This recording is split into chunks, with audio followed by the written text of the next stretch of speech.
इसमें हम ये समझने का प्रयास करेंगे कि इस व्यक्ति का जॉर्ज सोरोस से क्या संबंध है। ये केवल अफवाह उड़ाई जा रही है, प्रोपेगेंडा है, सच में कोई कनेक्शन है। आखिरकार इस व्यक्ति ने एफसीआरए का उल्लंघन क्यों किया, किस प्रकार से किया और कितने रुपए का किया, और सबसे बड़ी बात, डैन चर्च एड से इस व्यक्ति का क्या संबंध है। कहीं ऐसा तो नहीं कि मासूम चेहरे के पीछे कोई भेड़िया छुपा हुआ है।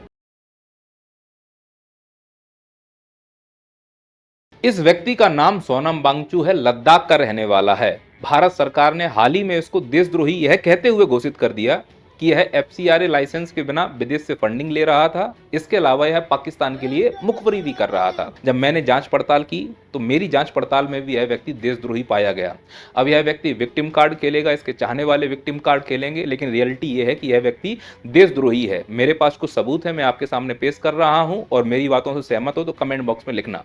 मेरा यह मानना है कि इस अमृत काल में हर वो व्यक्ति देशद्रोही है जो पढ़ा लिखा है, और इस व्यक्ति का दुर्भाग्य यह है कि सच में पढ़ा लिखा है, पर्यावरण की रक्षा की बात करता है, साइंटिस्ट है, इसीलिए इसका देशद्रोही होना तो पहली प्राथमिकता है।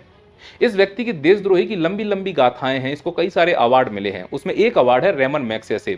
मैं मानता हूं कि भारत में जिन जिन लोगों को रेमन मैग्सेसे अवार्ड मिला है वो सब के सब देशद्रोही हैं। आप लिस्ट देख लीजिए, ऐसे ऐसे लोगों को रेमन मैग्सेसे पुरस्कार दिया गया है जो भारत विरोधी गतिविधियों में शामिल हो, फिर वो चाहे पर्यावरण की रक्षा करना हो, सच बोलना हो, उनको रेमन मैग्सेसे पुरस्कार दिया जाता है। तो इसको भी दिया गया, तो इस आधार पर यह देशद्रोही है और मैं इसकी पुष्टि करता हूं। देशद्रोही होने का दूसरा सबूत है ये डब्बे वाले कैंप।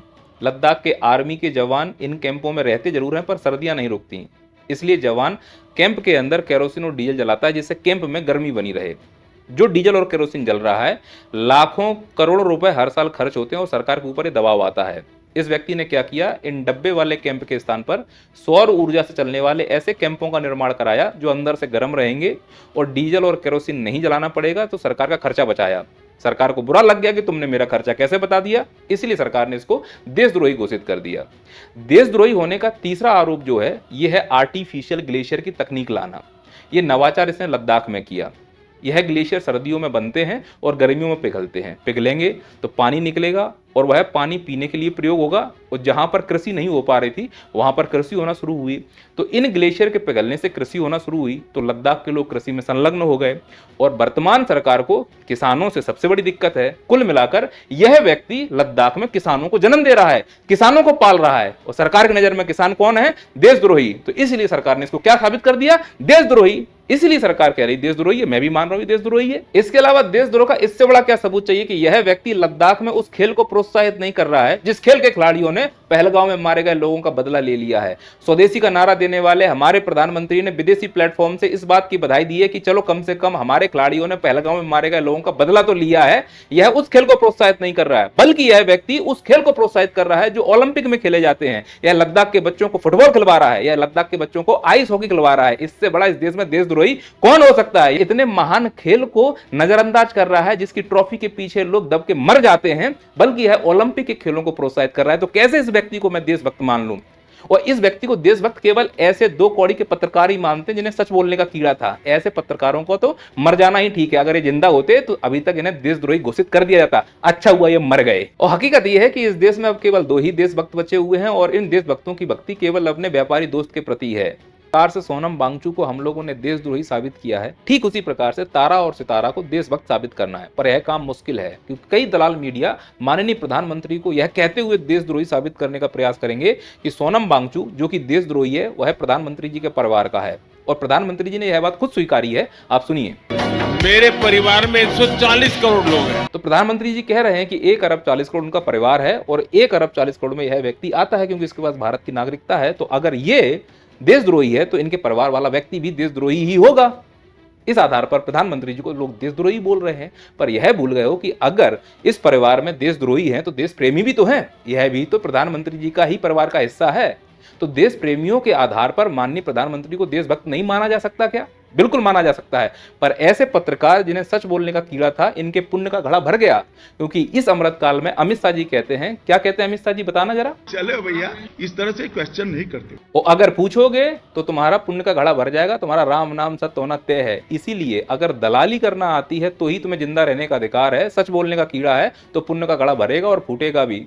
जाओ, जिंदा रहना है तो दलाली करना सीखो, वही असली देशभक्ति है। ये है असली देशभक्त पत्रकार और ये है देशद्रोही पत्रकार। देशभक्त जिंदा है, देशद्रोही मर चुके हैं। इसलिए देशभक्त बनो, चाटो और जीप पर छाले वाला ट्यूब लगाकर चिल्ला चिल्ला कर हमें ये साबित करके दिखाना है कि तारा और सितारा सच्चे देशभक्त हैं, और मैं ये साबित भी कर दूंगा कि ये लोग देशभक्त हैं। माननीय प्रधानमंत्री जी हर एक मन से खड़े होकर कहते हैं कि स्वदेशी अपनाओ, और खुद विदेशी प्लेटफॉर्म पर जाकर ट्वीट कर देते हैं। इससे बड़ी देशभक्ति क्या हो सकती है। माननीय प्रधानमंत्री जी कहते हैं ना खाएंगे ना खाने देंगे, और जिसके ऊपर उन्होंने भ्रष्टाचार का आरोप लगाया है उसी को महाराष्ट्र का डेप्यूटी सीएम बना दिया है। इससे बड़ी देशभक्ति क्या हो सकती है। गृह मंत्री जी ने इस व्यक्ति के ऊपर आरोप लगाया था कि यह भ्रष्ट है, और बाद में असम का इसको सीएम बना दिया। इससे बड़ी और देशभक्ति क्या हो सकती है। लेकिन इससे बड़ी देशभक्ति यह है कि अगर कोई सवाल पूछे तो माननीय गृह मंत्री जी उसको क्या जवाब देते हैं, आप सुनिए। चले भैया, इस तरह से क्वेश्चन नहीं करते। हाँ, ऐसे सवाल नहीं पूछ सकते हैं, क्योंकि ऐसे सवाल पूछने वाले देशद्रोही हैं, और ऐसे भ्रष्टाचारियों को सीएम बनाना देशभक्ति है, और थूक कर चाटने वालों को भी देशभक्त कहा जाएगा इस अमृतकाल में। इससे बड़ी और देशभक्ति क्या हो सकती है कि जो बलात्कारी उन्हें बार बार पैरोल मिल रहा है और ऐसे लोग उनको अपने बगल में बैठाकर सम्मान दे रहे हैं। तो इनसे बड़ा कोई देशभक्त हो सकता है क्या। इनके बुआ का खसम लगता है क्या ये बगल में बैठा के तुम बैठे हो, तो ये फूफा है इनके। और अगर इन बलात्कारियों और भ्रष्टाचारियों में तुम्हें देशभक्त नहीं दिख रहे हैं तो अपना नजरिया बदलो डूड। तारा सितारा की नजरों से दुनिया को देखो तो तुम्हें हर बलात्कारी हर भ्रष्टाचारी देशभक्त दिखेगा, क्योंकि यही बाद में जाके विधायक और सांसद बनते हैं और गठबंधन को मजबूत करते हैं। गठबंधन मजबूत होगा तो मोदी जी मजबूत होंगे, और मोदी जी मजबूत हुए तो देश मजबूत हो जाएगा। फिर क्या फर्क पड़ता है कि भ्रष्टाचारी ने किया कि बलात्कारी ने किया। इसीलिए तारा सितारा की नजरों से देशभक्ति की परिभाषा और देशद्रोही की परिभाषा समझना बहुत जरूरी है। तारा सितारा मानते हैं कि जो इनकी हाँ में हाँ मिला दे वो देशभक्त है, जो इनके विरोध में बोले वो देशद्रोही है। तारा सितारा की नजरों में यदि कोई अपने अधिकारों की मांग करे तो वो देशद्रोही है, लेकिन अगर कोई अपनी कही हुई बात से पलट जाए, थूक के चाट ले, यू टर्न ले ले, तो वह देशभक्त माना जाएगा। मैं एग्जाम्पल समझाता हूं। माननीय मोदी जी ने भरे मन से घोषणा की थी कि 2022 तक किसानों की आय दोगुनी कर दी जाएगी। कि किसानों को संबोधित किया और अगले 2022 तक किसानों की आय दोगुनी करने के बारे में भी अपना विजन क्लियर किया। लेकिन 2022 निकल गया, किसानों की आय दोगुनी नहीं हुई, तो किसान सड़क पर आकर अपने अधिकारों की मांग करने लगे। पर तारा सितारा की नजरों में जो अपने अधिकारों की मांग करे वो देशद्रोही। इसीलिए किसान नहीं है, ये खालिस्तानी, और जो वादा पूरा नहीं कर पाए, थूक के चाट गए, यू टर्न ले गए, वो इस देश में देशभक्त हो गए। ऐसे ही मोदी जी ने एक वादा किया था कि हर साल 2 करोड़ लोगों को रोजगार दिया जाएगा। जब रोजगार नहीं मिला तो छात्र सड़क पर आके अपने अधिकारों की मांग करने लगे। पर तारा सितारा की नजरों में जो अधिकारों की मांग करें वो देशद्रोही हैं। इसलिए छात्र नहीं है, ये अलगाववादी हैं, आतंकवादी हैं। दे लाठियां मारो सालों को, लाल कर दो इनके पिछवाड़े। तो ये हो गए देशद्रोही, और जो अपने वादे पूरे नहीं कर पाए, थूक के चाट गए, वो हो गए इस देश में देशभक्त। ऐसे ही मोदी जी ने भावनाओं बहकर यह भी वादा कर दिया था कि अगर हम जीत गए तो लद्दाख को हम 6वीं अनुसूची में शामिल कर देंगे। हुआ क्या, थूक के चाट गए तो बन गए देशभक्त, और जो अपने अधिकारों की मांग करने के लिए वहां बैठे हैं वो हो गए देशद्रोही। तो इससे क्या प्रूव होता है कि जो थूक के चाट जाएं वो इस देश में देशभक्त हैं, और जो अपने अधिकारों की मांग करें वो इस देश में देशद्रोही हैं। और सोनम वांगचुक ने अपने अधिकारों की मांग की थी तो हो गया देशद्रोही। इति सिद्धम। तो अभी तक हम ये सिद्ध कर चुके हैं कि तारा सितारा इस देश के सच्चे देशभक्त हैं, जबकि यह व्यक्ति देशद्रोही है। अब इस वीडियो में 2 बातें मुझे और सिद्ध करनी है। पहली ये कि इन लोगों की क्या मांगे थी, सरकार ने क्यों नहीं मानी। दूसरी, इस व्यक्ति का जॉर्ज सोरोस से क्या संबंध है, क्या यह व्यक्ति पाकिस्तानी एजेंट है, विदेशी फंडिंग का क्या लफड़ा है, वो वीडियो में आगे मैंने डिस्कस किया है। आइए एक एक करके धागे खोलते हैं। पहले समझते हैं कि इनकी मांगें क्या थी। कई सारी मांगें थी, प्रमुख मैं बता देता हूं। इन्हें स्टेटहुड का दर्जा चाहिए था, लद्दाख को 6वीं अनुसूची में शामिल करवाना चाहते हैं, एक सेपरेट सिविल सर्विस कमीशन चाहते हैं, और लोकसभा राज्यसभा की सीटें बढ़वाना चाहते हैं, जिसमें से कई मांगें जायज़ नहीं थी। जैसे 3 लाख की जनसंख्या है, सोनम वांगचुक जी जितनी सीटें बढ़वाना चाहते हैं लोकसभा राज्यसभा की, वो पॉसिबल नहीं है, तो ये मांग जायज़ नहीं है। अब बात करते हैं स्टेटहुड को लेकर। तो कोई लद्दाखियों से और सोनम वांगचुक से पूछे, अगर बाहर निकाले जाएं, 3 दिन से लापता है, पता नहीं कहाँ रखा गया है, यही NSA कानून की खुशकिस्मती है। अगर वो आ जाएं, मिल जाएं, तो उनसे पूछना कि तुम ही वो व्यक्ति थे जिसने लद्दाख जब केंद्र शासित प्रदेश बना था तो उसका स्वागत किया था। अब तुम ही वो व्यक्ति हो जो स्टेटहुड की मांग कर रहा है, कारण क्या है। तो सरकार को बैठ के बात करनी चाहिए थी, लेकिन सरकार ने सीधा उनको NSA लगाकर अंदर कर दिया। हो सकता है पूछताछ चल रही हो कि भैया तुमने अचानक ये मांग क्यों कर दी। उसमें एक प्रमुख थी 6वीं अनुसूची में शामिल होना। ये जायज़ मांग है, और सरकार ने भी अपने घोषणा पत्र में बोला था कि हम 6वीं अनुसूची में शामिल करेंगे, जैसा कि उनके घोषणा पत्र में आप देख रहे हैं। फिर सरकार ने क्यों नहीं इसको माना, तो इसके 2 पक्ष हैं। एक पक्ष ये कहता है कि यदि 6वीं अनुसूची में हम इसको शामिल कर लेंगे लद्दाख को, तो चीन, अफगानिस्तान, पाकिस्तान से लद्दाख की सीमा स्पर्श करती है, बॉर्डर है, कंस्ट्रक्शन अगर करवाना होगा 6वीं अनुसूची में शामिल होने के बाद बार बार अनुमति लेनी पड़ेगी, तो हो सकता है कि उतना अच्छे से काम ना हो पाए, हमारी सिक्योरिटी कमज़ोर रह जाए, कहीं वैसा ना हो जैसा जम्मू कश्मीर में पहलगाम हो गया था। एक तो ये तर्क दिया जाता है, तो इस तर्क का काट ये है कि पहले नहीं सोचा फिर घोषणा पत्र में बोला ही क्यों। तो सीधी सी बात है कि थूक के चाटेंगे तभी तो देशभक्त होंगे, और जो इनके अधिकारों की मांग करेंगे वो देशद्रोही होंगे, तो ये लोग देशद्रोही हो गए। दूसरा पहलू जो इनके मित्र के लिए आ रहा है कि हो सकता है वहाँ पर जो मिनरल हैं उनका एक्सप्लॉयटेशन करना हो, और अगर छठवीं अनुसूची में शामिल कर दिया तो एक्सप्लॉयटेशन हो नहीं पाएगा, फिर अडानी को वो ज़मीन वैसे नहीं मिल पाएगी जैसे बिहार में मिल गई 1 रुपए के हिसाब से। तो इसके दोनों पहलू हैं। हकीकत क्या है वो तो सरकार जानती है, सरकार इस पर खुलकर नहीं बोल पा रही है, और जो बोलना चाह रहे हैं उनके ऊपर देशद्रोह का मुकदमा लगाया गया। और देशद्रोह का मुकदमा इसलिए भी लगाया गया है कि तुमने अशांति फैला दी है, शांतिपूर्ण तरीके से धरना कर रहे थे, अचानक से हिंसा हुई, 4 लोग मारे गए। वो जो 4 लोग मारे गए वो मासूम थे, उसमें एक तो फौजी भी था जो कारगिल के युद्ध में लड़ा था। उसके पिताजी का दर्द समझिए, वो कहता है कि जो बेटा पाकिस्तान नहीं मार पाया उस बेटे को हमारे भारत की पुलिस ने मार डाला, कितना दर्द होता है। और इसी आधार पर सोनम वांगचू जी को गिरफ्तार कर लिया गया। केवल गिरफ्तार ही नहीं किया गया, उनके ऊपर NSA लगाया गया। मुझे ये बात समझ में नहीं आई कि NSA क्यों लगाया। इस पूरी हिंसा का ठिकरा इस व्यक्ति के ऊपर फोड़ दिया गया, और इस हिंसा के लिए यही व्यक्ति जिम्मेदार माना गया। बड़ा ही दोहरा चरित्र है भारत के कानून का। IPL की ट्रॉफी निकलती है, लोग कुचल कर मर जाते हैं, जिम्मेदार नहीं मिलता। कुंभ लगता है, लोग कुचल कर मर जाते हैं, इसके पीछे का जिम्मेदार नहीं मिलता। एक्टर की रैली में 30-40 लोग कुचल के मर जाते हैं, जिम्मेदार नहीं मिलता। फिल्म का प्रीमियर होता है, लोग कुचल कर मर जाते हैं, उस कुचलने वाले का जिम्मेदार नहीं मिलता। फिर बाद में लोग कहते हैं भाई ये घटना अलग है, लद्दाख की घटना अलग है। लद्दाख की स्थिति देखो कहाँ पर है, एक तरफ पाकिस्तान एक तरफ चीन है। वहाँ NSA लगाना बहुत ज़रूरी था क्योंकि वहाँ देश की सुरक्षा का सवाल है। तो मैं ये कह रहा हूँ कि लद्दाख जैसी स्थिति तो मणिपुर में भी है। जैसे लद्दाख जल रहा है ऐसे मणिपुर जल रहा था। जैसे लद्दाख की सीमा पाकिस्तान से टच करती है ऐसे मणिपुर की म्यांमार से टच करती है। तो केवल इस व्यक्ति के ऊपर NSA क्यों, इसके ऊपर NSA क्यों नहीं, मेरा सवाल ये है। और इस व्यक्ति के ऊपर जब हम NSA लगा रहे हैं, इसको देशद्रोही घोषित कर रहे हैं, तो इसको देशद्रोही घोषित नहीं किया है, पूरे लद्दाख को हमने देशद्रोही घोषित कर दिया है। इसका नुकसान ये होगा कि चीन और पाकिस्तान के जो इंटेलिजेंस लोग हैं वो आएंगे लद्दाख में और कानाफूसी करेंगे कि देखो तुम जिस देश में अपना देशभक्ति दिखाते हो वही लोग तुमको देशद्रोही घोषित कर देते हैं। एक काम करो, तुम लोग हमारे देश की हेल्प करो भारत को बर्बाद करने में, तो हम तुमको पैसे देंगे, वैसे भी तुम्हें देशभक्त नहीं मानते हैं। एक तो ये नुकसान हो सकता है, पर फायदा भी होगा कि सच में अगर वहाँ कोई गद्दार है और गद्दारी का काम कर रहा है तो उसको ये डर तो होगा कि अगर हमें गद्दार घोषित कर दिया गया तो हम इस देश के नागरिक नहीं रह पाएंगे और हमें वो सुविधाएं नहीं मिलेंगी जो मिलनी चाहिए। तो इसके पक्ष भी है और विपक्ष भी है। सोनम वांगचू केस में क्या हुआ है कि विदेशी फंडिंग को लेकर इनके ऊपर देशद्रोह का केस लगाया गया कि भाई तुमने जो विदेशी फंडिंग ली है बिना लाइसेंस के ली है, विदेशी फंडिंग में कितना पैसा आया है इस पर हम बात करेंगे आगे, खोदेंगे पहाड़ निकलेगी चुईया। क्यों विदेशी फंडिंग को लेकर इनके ऊपर ऐसे लगा है, कितना पैसा आया है, क्या प्रोसेस है, वो हम आगे समझेंगे। फिलहाल ये समझो कि विदेशी फंडिंग का पोल पट्टी खोलते हुए इनके ऊपर NSA लगा है। यह व्यक्ति अपने आप को बेगुनाह साबित करने में लगा हुआ है, लेकिन जो हमारी संस्थाएं हैं उसने तार खोज लिए हैं तुरंत ही कि यह व्यक्ति के संबंध पाकिस्तान और अन्य देशों से है, यह व्यक्ति जासूस है। उन संस्थाओं ने तार खोजे हैं जो ये नहीं खोज पाए हैं कि पहलगांव में आतंकवादी कहां से आए, जो अभी तक ये नहीं पता लगा पाए कि 400 किलो RDX कहां से आए। वो संस्थाएं तुरंत बता रही हैं कि इसका संबंध पाकिस्तान से है या फिर देशद्रोही लोगों से इसका संबंध है। हद है यार। और इतना ही नहीं, जितनी ये गुप्तचर संस्थाएं हैं इनके सभी अधिकारी और कर्मचारी एक नंबर के निकम्मे और कतई कामचोर हैं। कामचोरी का लेवल तो यूं समझो कि जो लद्दाख एक तरफ चीन और पाकिस्तान से घिरा हुआ हो, ऐसे संवेदनशील राज्य में इतने हजारों में लोग शांतिपूर्ण तरीके से अगर धरना कर रहे हैं तो इसकी संभावनाएं पूरी थी कि चीन या पाकिस्तान से कुछ लोग आकर इसको उकसाएंगे और इसको हिंसात्मक रूप देने का प्रयास करेंगे। इसीलिए इस प्रकार की संस्थाएं बनाई जाती हैं कि आंतरिक सुरक्षा बनी रहे, पर यह पूरी तरह से नाकाम रहे, या मुझे लगता है जानबूझकर ऐसा किया गया है। शायद सरकार भी चाह रही हो कि इसका हिंसात्मक रूप अगर मिल जाएगा तो यह धरना खत्म हो जाएगा, उन्हें मांग भी नहीं माननी पड़ेगी, और इस प्रकार का हिंसात्मक रूप आ ही गया।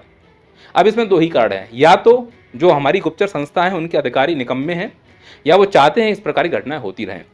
निकम्मापन भी दिख रहा है और इस प्रकार की घटनाएं भी दिख रही हैं, क्योंकि दोनों में ही राजनीति छुपी हुई है। इस देश में मैं सरकार से कहना चाह रहा हूं कि जब एक आंदोलन संवेदनशील राज्य में तुम्हारे सामने हो रहा है और तुम उसमें होने वाली हिंसा को नहीं रोक पाए, तो तुमसे कैसे उम्मीद कर पाएंगे कि तुम राज्य के अन्य क्षेत्रों में जहां हिंसा का अनुमान ही नहीं है उस हिंसा को रोक पाओगे।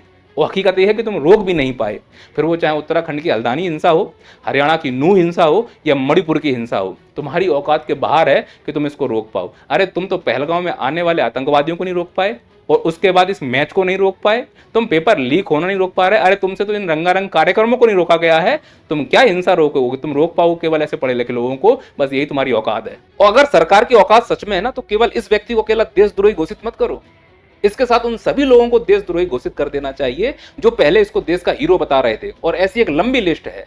सबसे पहले आप इस तिहाड़ी को सुनिए। तो मैं आपको बताना चाहूंगा कि लद्दाख में शिक्षा के स्तर को जमीन से आसमान तक पहुंचाने के लिए सोनम वांगचुक ने एक बड़ी भूमिका अदा की है। पहले तो मैं आपको यह बताना चाहता हूं कि इस प्रकार के लोग जो अपने आप को समाज सेवक कहते हैं, एनजीओज चलाते हैं, कहते हैं कि हम समाज सेवा के लिए ये एनजीओ चला रहे हैं, फिर एनजीओज को चलाने के लिए ये पैसा लेते हैं, बड़ी बड़ी कंपनियों से पैसा लेते हैं और विदेशों से भी पैसा आता है।